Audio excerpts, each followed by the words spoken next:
This is Karen with newclevelandradio.net, and it is time for Grief Belief. And you know what? We were off in June, and it feels to me like we've been off even longer than that.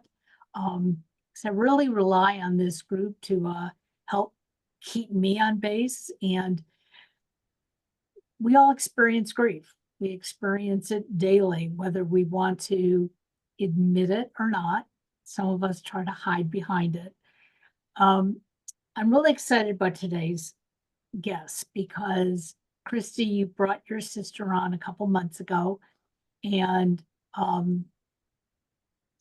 think Connie, you were trying to be brave that day as you shared your story with us. But I'm lucky. On Friday, I got to actually meet Connie in person after all this time, and to me, it was like a miracle. I don't know why this thing keeps popping up, but I'm just going to remove it. It was like a miracle seeing you. It's not what I even expected after all these months. So Kristy, why don't you give us a little bit of background, introduce her, and I'm sure we'll be throwing a lot of questions out today. Okay. Yes, I'm excited to have my sister back, my beautiful, wonderful sister. We had my sister, her name is Connie Gold, by the way, but we had Connie on in February of this year. And for listeners who have not listened or watched that podcast, definitely go back and watch it because it's so good and so helpful. So that was from February 19th of 2024. So we had Connie on and we were talking about intangible losses. Just to recap what an intangible loss is, an intangible loss is any kind of experience that we have that causes us emotional pain, but we typically don't recognize it as a loss or a grief experience. So examples might be the loss of trust or the loss of safety, the loss of security, the loss of control, the loss of fertility. On the month that we had Connie on, we were talking about the intangible loss of physical abilities. So Connie, at that point in time, was pre-surgery with her surgery right around the corner, like 3 weeks out. And she is now 4 months post-surgery. And we wanted to make sure we had her back to discuss how that went, what her journey was like, what her journey is like, because she's still in the messy middle. We did have, especially Connie had a really big response to that last podcast that she was on. Connie's story is so relatable because, with the intangible loss of physical ability, as we get older, we are going to experience that ourselves. We are all, as we age, going to experience the intangible loss of physical abilities. So Connie's podcast was very relatable to many people, and I think it really helped people. We definitely wanted to have Connie back to follow up and hear more about her story. So Con, welcome, first of all. Thank you. If you wouldn't mind, first of all, just for people who did not listen to that podcast, and I'm sure they're going to go back and listen to it, but for people who are listening right now and they didn't listen to that, could you just briefly explain what your surgery was and why you needed to have it? Okay, sure. I had fallen and broken my hip about 3.5 years ago and had to have hardware put in to strengthen the leg. And it wasn't a joint replacement, so it was just a rod that was in there. And initially, I tried to rehab the best that I could under those circumstances and did a little bit, but still wasn't anywhere near the point of feeling like I had recovered from it. But as the years went by, my ability to be mobile, to walk, to get up and down off the floor, to play with my grandchildren, things like that, I was just not able to do any longer. And I was a dental hygienist, and I had to give up that profession just because I couldn't sit the way I needed to. And it contributed to a lot of other unstable gait in the way that I walked, and back issues and so forth. So at the time I had the initial surgery, the doctor who had done it had told me that I would always need this this rod in there, that it wasn't something that could be removed. And so I just took that for his word, and went through all different types of therapies to try to get my range of motion back and the ability to put weight on that leg and so forth. In the process of that, I started working with a podiatrist who was helping with the leg length discrepancy that had occurred after this surgery. And he kept encouraging me to seek out this one particular surgeon that his practice mostly had evolved into revisions. And I kept putting it off, thinking, I'm just so tired of going to doctors and different therapists. But after, a couple months of him encouraging me to go, I finally did. And he went with me and got to meet this doctor. And so his response to the whole situation was that I didn't need this rod in there any longer. The fracture had healed, and he could see that the rod was too long. It stuck out at the top of my hip about 3/4 of an inch too far.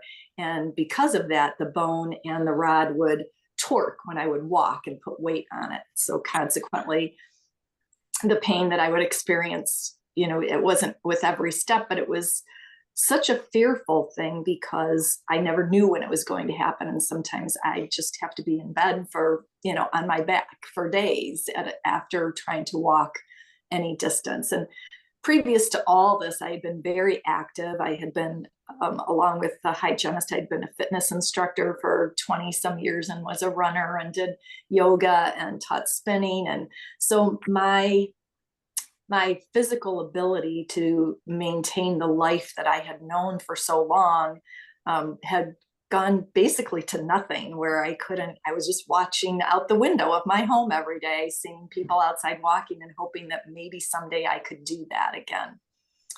So that's kind of where the background of this whole situation was, and not realizing that a lot of the emotional struggle that I was going to was actually grief, until you and I had multiple conversations and pointed out different things that I was feeling or experiencing, a lot of depression, a lot of anxiety, a lot of fear of the future, and just not feeling like I was myself at all, and not realizing that this was all related to grief because of the loss of what my life had been like. Yes. So and this, just for listeners, this was over a period of a long period, several years, that this took place. So you went through a lot of emotional ups and downs and kind of all over the place. Yes. And a lot of times people just don't understand that what they're experiencing is grief. And what they need to know is that that's normal and natural. There's not something wrong with them. That's normal to be feeling these feelings of, being sad, and you've lost what you once were, and it makes sense so it's not another problem. It's not another issue. It's normal to feel that way. I think a lot of times, and I don't know if you felt this way, Con, but a lot of times people feel like, what's wrong with me? Like, why am I so emotional and sad about all of this? And I should be grateful. Alison, were you raising your hand? Okay, sorry. I missed it. Your sound is off. Your mic is off, Alison. Sorry about that. So I had a question for you. Sure. Was it helpful to name that as grief? Absolutely. Absolutely. Because you feel, once you have the knowledge, then you know how to go about dealing with it better. You don't know what you don't know. Kristy and I say that often. You don't know what you don't know. And once you realize what you're experiencing is a form of grief, then you know what direction to take to walk through that grief. and go forward with trying to get through that mental space, that emotional space that occurs from the grief itself. So can I ask you, how are you feeling days right before the surgery, and emotionally, how are you doing right before the surgery, the day of the surgery? Where were you and all the grief? It was a very risky surgery because I knew I had osteoporosis previous to this surgery, but about a couple months before I actually had it. I was supposed to have it in December, and we didn't have it until March. I had another DEXA scan and discovered my osteoporosis had advanced dramatically in the last 3 years. So that was a big risk to go in and try to remove this hardware without my leg fracturing. And the surgeon was very aware of it. That was one of the reasons we postponed it for a while, to just kind of get a handle on where do we go from here with the osteoporosis. And so it was very risky. But the plan B was, if he went in and the leg fractured, he would put in another rod, but it would be the right length for my body. And but our hope and what we all were praying for was that he could just take it out and not have to replace it, and my leg would just heal on its own. And so going into the surgery a few days ahead, I think I had just gotten to the point where I couldn't really think about those, A and B, what the outcome was going to be. I couldn't look forward to that or look, past the day of the surgery. And Kristy, you were with me and my husband the day of the procedure. And I think you just put your mind in a space where you don't want to talk about it. You don't want to think about it. You just like, okay, let's just get this surgery over with and go forward. But as far as the grief aspect of it, I don't know that it changed much at that point. I think I was still just feeling very anxious, and that's where your mind and your emotions are. Yeah. Don't you think that for any surgery that any of us would go through, you're going to be anxious? Sure. There's always a risk. But one of the things that you said was, if they did fracture it, they were going to replace a bar with one that would fit your body. Mm-hmm. And that's really important, because when many of us go in for emergency surgery, like you did when you first broke it, like I did, they have to use what they have in stock. Once they open you up, it's like, oh, she needs 10 millimeters and we have 10 1/4. Oh, it's not a big deal. But as it turns out, it is a big deal. It's a big deal. Yes. Exactly. It was amazing to me. One of the things I couldn't do before the surgery, and by the way, they took it out and I didn't have to have another rod put in. The surgeon was just, so relieved, but as well as the rest of us. But one thing I could never do was like lift my leg up to put my shoe on, or to like be in a marching position where I really was elevating my leg up towards my chest, because the pain I would have in my hip that transferred to my knee. And you would think that just, that little bit of where that rod was sticking out, I always knew it did a little bit. You could feel it. I couldn't lay on my side, those little things. But until the surgeon actually, looked at it and measured it, gave me a true measurement of where it was. But immediately, like the day after I came home from the hospital, I could lift my leg up like that, and I wouldn't have that excruciating pain in my knee from the ligaments that had to stretch over that small portion of titanium that was sticking out too far. And I was like, oh my goodness, this was the first sign that this was a good thing that we had gone through the surgery, because we were weighing the pros and cons, about going forward with it. So what was it? What was recovery like for you? Was it what you were expecting? No, not at all. I was expecting it to be much worse than it was for me. And as you know, my husband, who is just out of this world, amazing, supportive, and does everything for me, um, had planned on taking the week off. The surgery was on a Tuesday. He was taking the week off, and then you were going to be there with me every day after that, multiple times a day, probably. And initially they had told me that I would be totally non-weight bearing for about 6 weeks. And what ended up happening was I wasn't supposed to stay overnight at the hospital, and I did because my blood pressure was very low. So I ended up working with physical therapy the next day before I went home. And he told me that I was able to toe touch. Well, that was night and day compared to being totally non-weight bearing. If I still needed a walker, but I could touch my toe to the floor. So I didn't have to hop on one leg with the walker. And, things like going to the bathroom, can I get in on and off the toilet by myself? Or am I going to need help all day long with things? And I didn't. I was able to, touch that toe to the floor, and I could get around the house pretty much by myself. I mean, I know you still came over and checked on me, and we talk all the time, but you didn't have to be here multiple times a day. So it was amazing to me how quickly I was able to get around. I took 2 months off from work.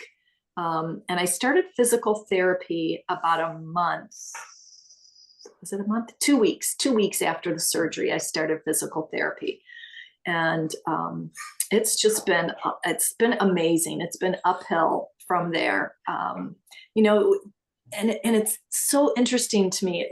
After our first podcast, I was so touched and humbled by the people that reached out to me, that saw that podcast or listened to that podcast, people I had no idea that I hadn't been in touch with in years, honestly. Even some of my friends' children who are in their 30s, one of them reached out to me. He had listened to it.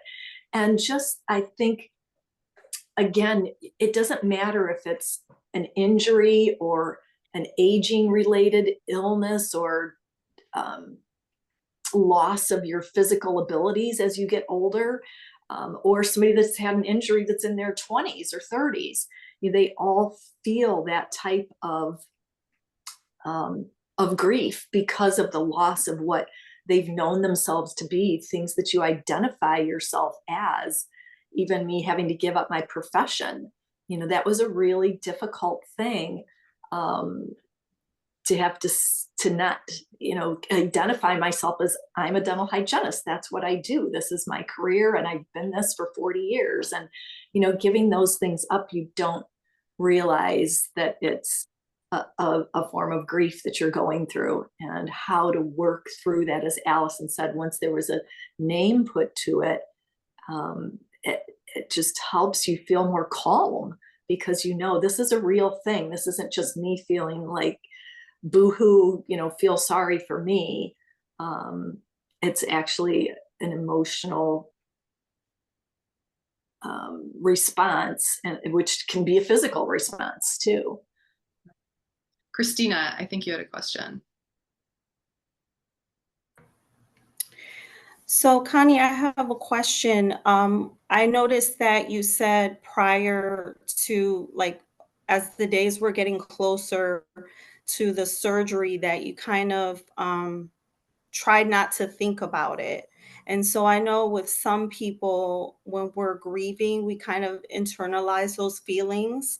So I'm wondering, did you vocalize how you were feeling? Like if Kristy or your husband asked you, or did you just kind of, internalize it? Mm-hmm. I think I probably more internalized it than I think had they asked.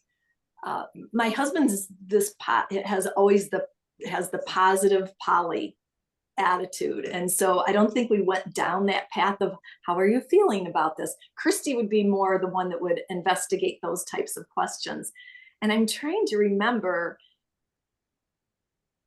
I know the day of the surgery, we picked her up and we didn't talk about it at all. We talked about everything around, but nothing specific about it at all. And I feel just in knowing how I've dealt with other forms of loss in my life, that I do tend to internalize those things. I was wondering because, Allison, we'll get to you next. I was wondering because since the surgery, it's almost like she's just been a rabbit. Like she's gone well so quickly that we just really haven't talked about the emotional side of this at all. It's just been, it's so different from what I expected. I'm assuming it's very different from what you expected. So I'm curious about emotionally how you are, because we really haven't talked about it. I know. How are you emotionally? I want to say real quick that I noticed that I have not noticed you yet.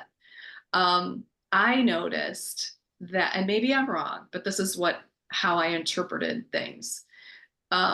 That as you were getting better very, very quickly, that it's almost like you forgot how bad you had been and couldn't even see it. And I'm curious if that's something that am I even right?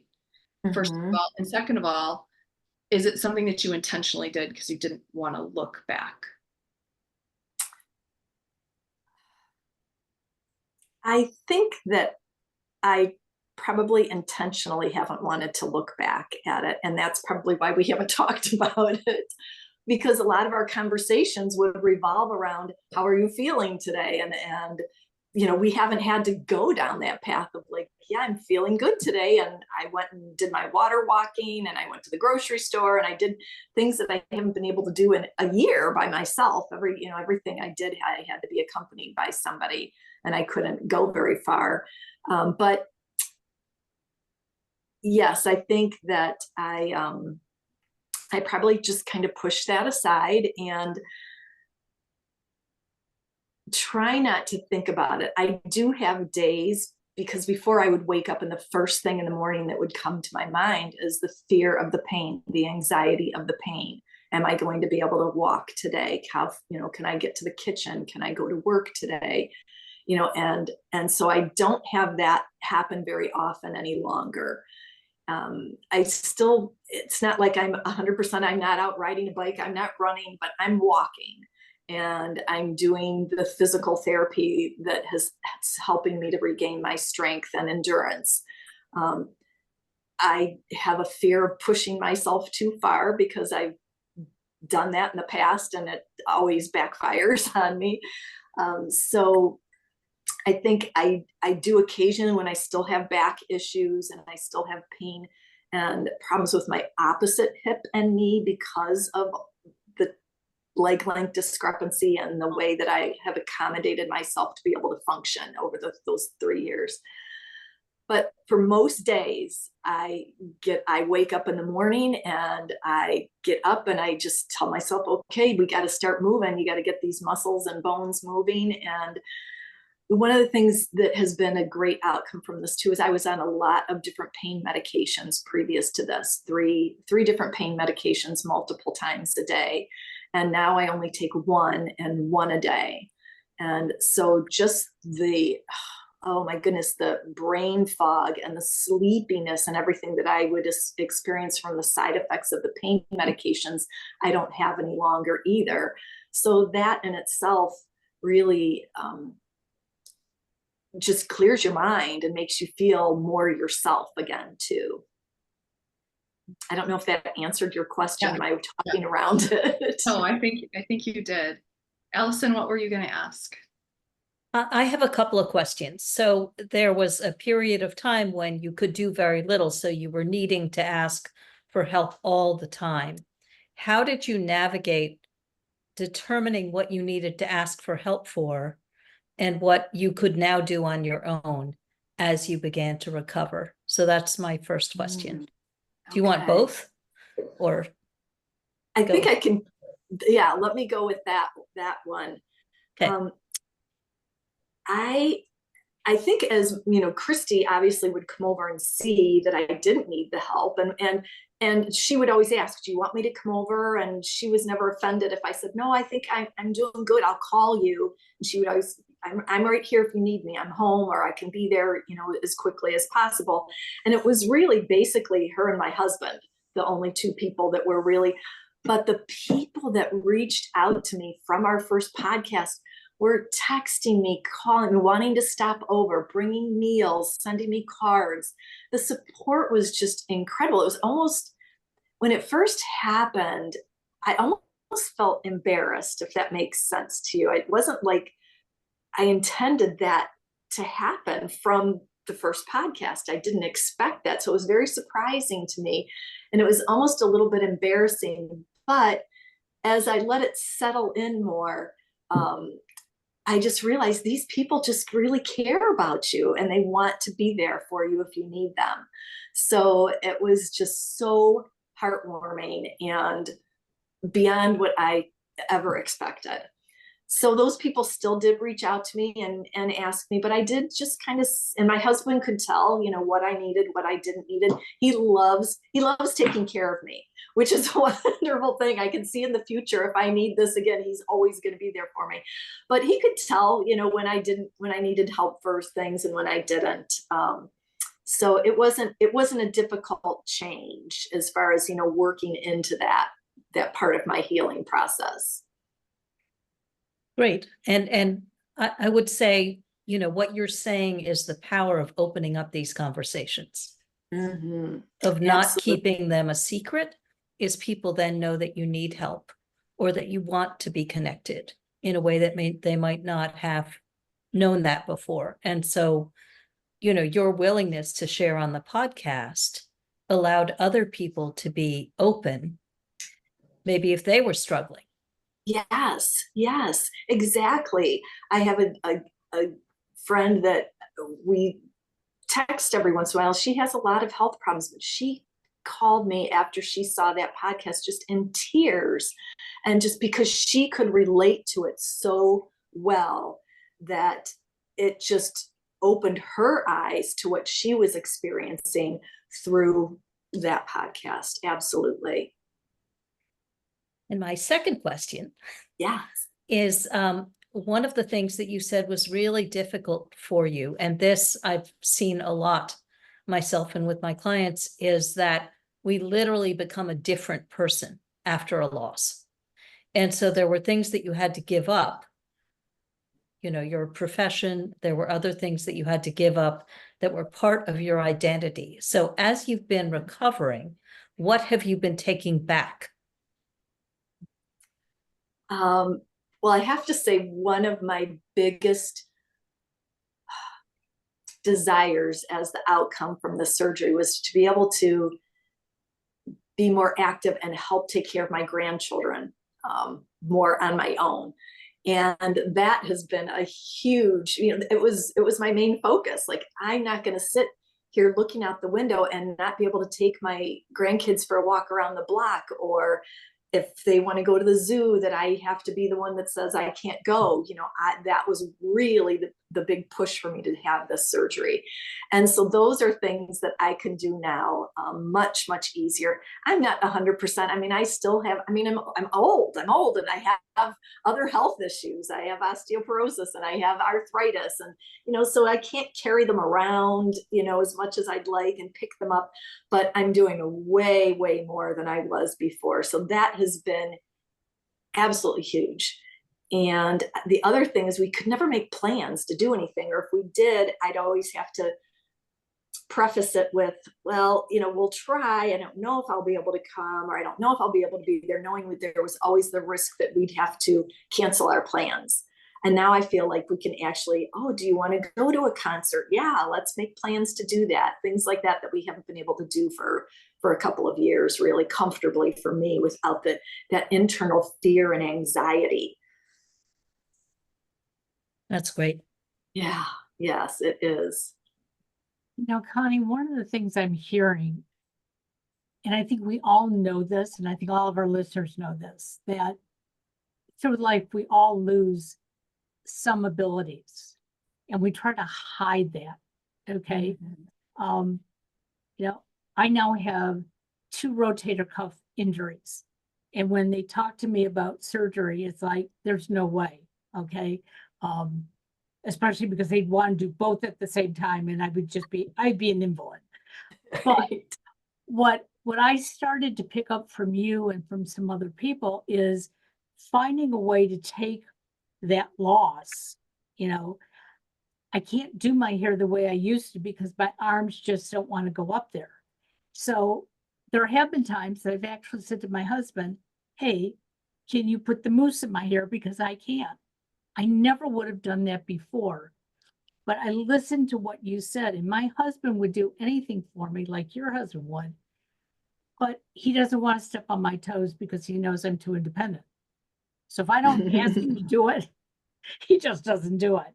So I think for our listeners out there, you know, you have to stop and think about who you are and who you've been and how people see you. If they think you're so strong, they're not going to be there when you need them. And then I have one more thing, and I have to apologize. I never came over with my Swiffer to keep you yours. I just put the Swiffer on the bottom of my walker and could walk her around the house. I heard that was one thing she didn't like to do. So I said, oh, I'll come over and I'll do it for you.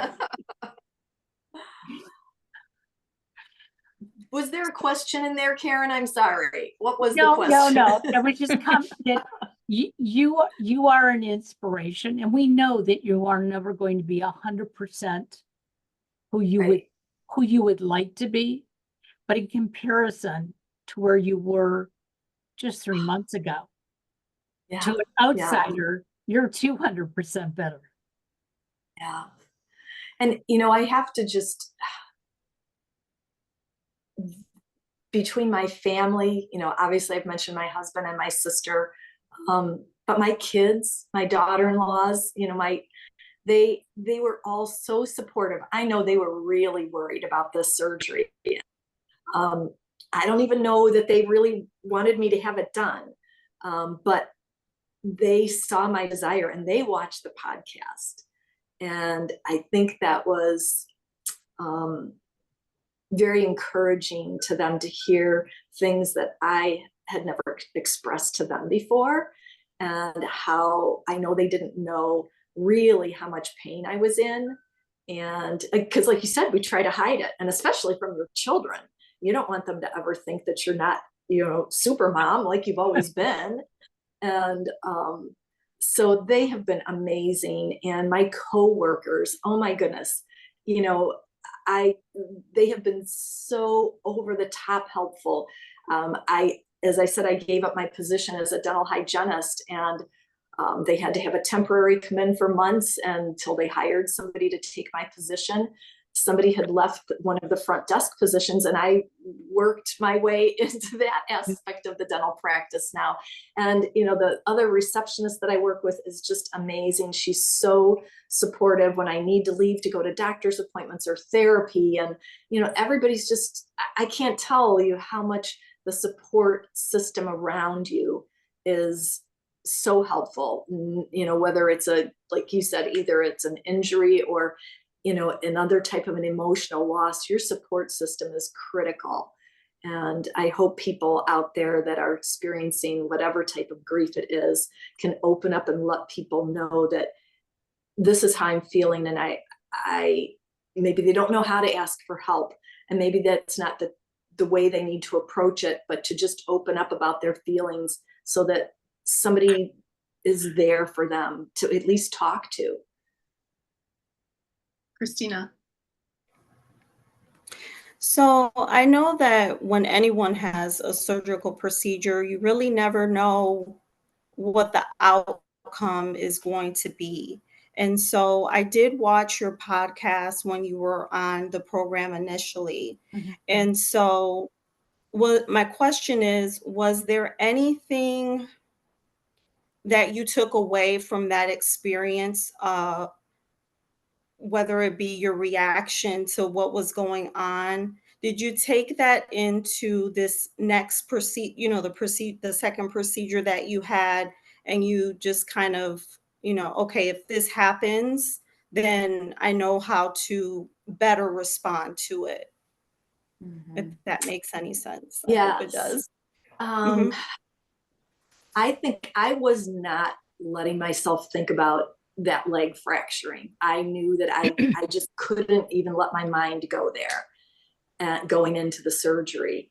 The initial surgery obviously was, I guess you could call it it was a fracture, so it was an emergency surgery, but I was in the hospital for 2 days before they did the surgery. So um, I don't know that I took anything from that procedure going into this one, because I was on so much pain medication and so out of it for those 2 days before the surgery that you're very not aware of what's going on around you. You think you do, you think you know it. We have conversations with people that are coming in to, visit you in your room, but in hindsight, you don't know what's going on. But the one thing that after the surgery, the second one, I knew, we were so relieved and so grateful to God that this went well, but I didn't know what the outcome was going to be. Was I going to be any better after this? Who knows? The surgery went well, but what's the long-term outcome? Am I really going to be any better? And that's what was so strange to me. I never thought about that beforehand. All I was thinking about was the surgery in itself being successful, and not what the long-term outcome was going to be. And that's what I would say to Kristy, like, yeah, this went great. And I know I should be super excited and I was thankful. I mean, certainly. But at that point, you don't know, like, is this really going to be beneficial? I don't know. We won't know. Time will tell. And was that process of just gradually seeing how I was increasingly getting better, and the road to the different highs and lows after that, of you might do better for a couple of days, but then this is bothering you, and then this is bothering you, and so I'm not sure that was quite the answer to the question. Go ahead, go right ahead, Allison. I wanted to go back to something you said about the people at work being very helpful when you needed to do things, or you needed to go to doctor's appointments. And one of the big issues when people are grieving and they've suffered a loss is how vulnerable to be at work. Is it emotionally safe to be vulnerable at work? So I wanted to ask you about how that was for you. What did you feel comfortable asking for support for? Were there any things you were hesitant about? Because I know that that's a big concern for people as they go back to work after a loss. Right. I think it depends on the environment that you're in. I've been with this doctor for 37 years now, and he knows me very well. He knows my family, and most of the staff that I work with there. It's a small office. We've all been together for over 20 years. So we all know everything about each other. And we've been through many losses of, family members passing away. We've been through weddings and childbirths and all those things together. So it wasn't difficult for me at all to open up. I would cry, I would laugh, just all the emotions that you go through when you're feeling better, and then the days when you're not feeling so much better. But knowing that it was a good thing for me to get back to doing something on a regular basis and not being just in the house walking in circles with my walker. So I knew that once I was able to use a cane, then I went back to work. And I know I mentioned this in the first podcast too, that there were times certainly before when I used a cane and went through this, it was embarrassing to me, I guess, because I've always been such a strong and fit person. And here I am, using a cane and hobbling around, and this just isn't me. Who is this person that I don't identify with? And I think a lot of people that I know in my age group are starting to experience those things. They don't have ability to do things that they did 10 years before, but in your mind, and our parents always said this, I feel like I should be able to do this. And it's true, just what our parents told us. Because you do feel like you can still do those things, and you have to truly accept. And it did take me quite a while to accept that, like, wow, you know what, this cane is good for me, and it's going to help me right now, and it's going to be my best friend for a little bit. And so accepting those things, my grandkids fell in love with my wheelchair. I had a wheelchair in the house, and I didn't need it very much, which was great, but they thought that was the best toy ever and would ride that wheelchair around. So we kind of turned those things that to me were kind of just like, oh, I really don't want to do this. I know I don't, I'm better than this. I don't need this, but I accepted it and used it until I didn't need it any longer. So I have a question for the grief counselors. And my question is, you say, Connie, that you didn't want to think too far ahead because you needed to appreciate where you were each day. Right. And if I remember correctly, Kristy, when I went through grief counseling with you, I wasn't really looking ahead. I was looking to come to grips with things now and have the tools to use those as I went forward. So what I'm asking is, Connie's, feeling of not wanting to look too far ahead. And I heard you even say this on Friday when I met you, I'm okay today. That's part of going through the grief, because you don't want to go backwards. So you're going to do everything you can to keep healing, correct or incorrect? I see Alison shaking. Yes. Yeah. I wasn't sure who you're asking, Connie, or any one of you.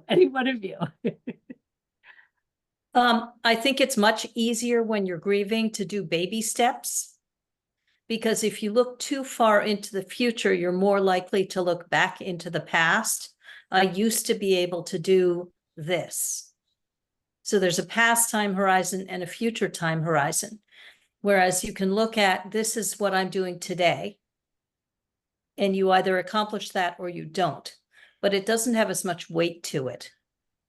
So when I'm working with clients, I really encourage them to take baby steps and to perhaps have a goal at the end of it, but celebrate the baby steps along the way, because that's really empowering.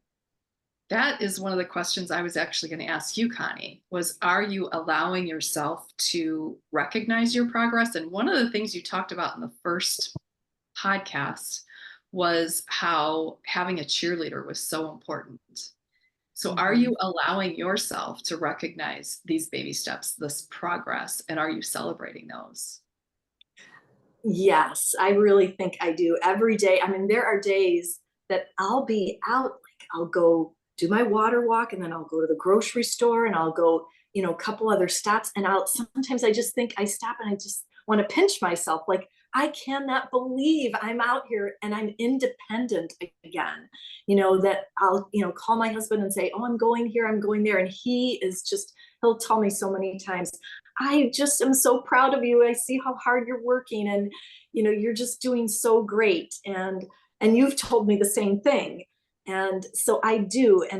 But I think I'm accepting more that this is today. And this is what I was saying with you and Karen the other day. This is today, and I recognize this today. And I know this isn't going to be forever, because I'm going to age even more. And, so those great days aren't always going to be here. So I'm just relishing the good days that I have right now and not trying to look out too far. So I had another question. And was there anything else anyone wanted to ask about this topic? I mean, it's the same topic, but this thought process, because I wanted to kind of ask you a different question. I wanted to ask you, Connie, so what specifically, and really kind of thinking emotionally, have you taken away or learned from this experience? And maybe a better way to ask it is to say, do you feel like this experience has changed you emotionally, and how? Oh, tremendously. And it's not just since the second surgery, but previous to that, I know that the compassion that I feel for other people that are going through I mean, maybe not just specifically a physical change, but that type of grief from a loss. And I'm recognizing it more in other people now myself too, when it's an intangible loss. I recognize that more for what other people might be experiencing, but being able to just understand and reach out to other people when you know that they're going through a physical change that's hard for them to deal with, or an emotional change that's hard to deal with. So I think it's really opened my eyes to